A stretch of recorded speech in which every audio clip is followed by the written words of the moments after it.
Now, most of us spend hours online for work, to get information, or simply for some fun. But the amount of time some people are spending on the internet is raising some concerns. That's right. So we asked family therapist Dr. Paul Hokemeyer to join us and explain the line between healthy and unhealthy online behavior and how to find a good balance. So welcome. Thank you for coming back to the couch. Thanks. It's great to be here. Well, now, when I asked this question, I feel like we all fall under this umbrella of behavior. So tell me, a lot of us spend time online. How can you tell if you're addicted? Well, we know that the internet has this incredible capacity to do great in our life, but it also has the capacity to create stress and conflicts, particularly in our relationships with other people. And so when there's a conflict that arises in our life, we need to take a look at it. There are some certain things specifically that we can look for to determine whether or not a person has a problem with the internet. The first is that they're spending more and more time online, so it's consuming more and more of their life. The second thing is that they're trying to stop. They're putting boundaries around their use, and they're not able to stick with that. And then the third thing, again, is looking at how it impacts their life, and is it creating stress and conflict in their life. And using that rule of threes, you have 3 different types of addiction that you like to refer to. Well, the internet is so new, and so we're trying to figure out how it works in our lives. And we know that the internet is this big energetic, right? Within there are certain things that people tend to be more addicted to. So, for instance, adolescent boys get more addicted to gaming sites, and they'll spend hours and hours on gaming sites and get into conflict with their parents over the amount of time that they're spending, not being able to wake up for school, and their schoolwork gets impacted. The other thing for adults is more the shopping internet sites and then the sex internet sites. So there's a number of different ways. And then, of course, the thing that I think all of us suffer from a little bit is the constant need to be connected to our BlackBerries and to our smartphones. Texting and the emails and all of that, and this need to be constantly connected. Being connected to those other things can oftentimes take a toll on the relationships within your own home. Right. Talk about that side. Well, in my practice as a marriage and family therapist, the 2 things that I see are basically parents who struggle with their kids' use.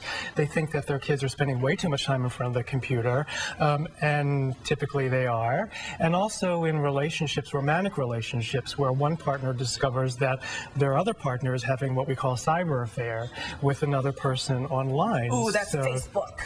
That's Facebook's problem. A lot of people find each other and reconnect on there. Isn't that true? Absolutely. You say make sure as a spouse or a relationship that you're in, make sure you're friends with each other or follow each other on Twitter. Right. So you guys know. Right. And if there's resistance to that, if there's a refusal to do that, then that's a warning sign. Yeah. You know, relationships are based upon intimacy and trust. And part of our intimacy now is this connection that we have on Facebook. What about solutions?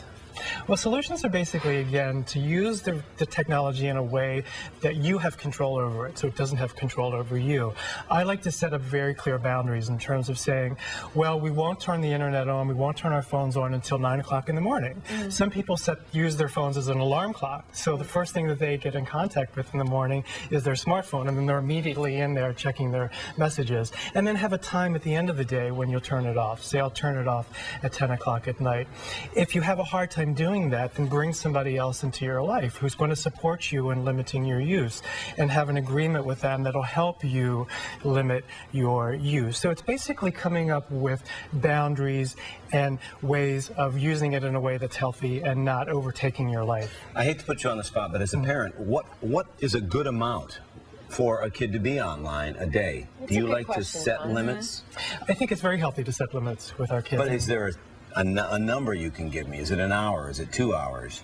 You know, it depends on the circumstance and what they're using it for, and I think it's important for parents to have conversations with their kids as to how they're using the internet, and if they're doing it to do their homework, then understand what your kid's homework is, and then figure out how much time they're going to take to do that, and then build in some rewards. So if they spend 2 hours doing their homework, then they can spend an hour doing gaming, and so you incentivize them to do the homework, and then reward them with the behavior that they want to get in, because a lot of parents think that they're just going to take the computer away for their kids, and that's not a very healthy solution. Because they really do need it for They really need it. For homework. Right. A lot of homework is online now. But I think there's a serious danger for young kids in this day and age with the social media and hiding behind the apparatuses and not being able to physically look someone in the eye and have a conversation. You said Talk about that as we move forward with, evolving media. Right. Well, we know that what happens with the internet is that there's deception that occurs, and so I have people who come to me and they're in their 40s and they're in these internet dating sites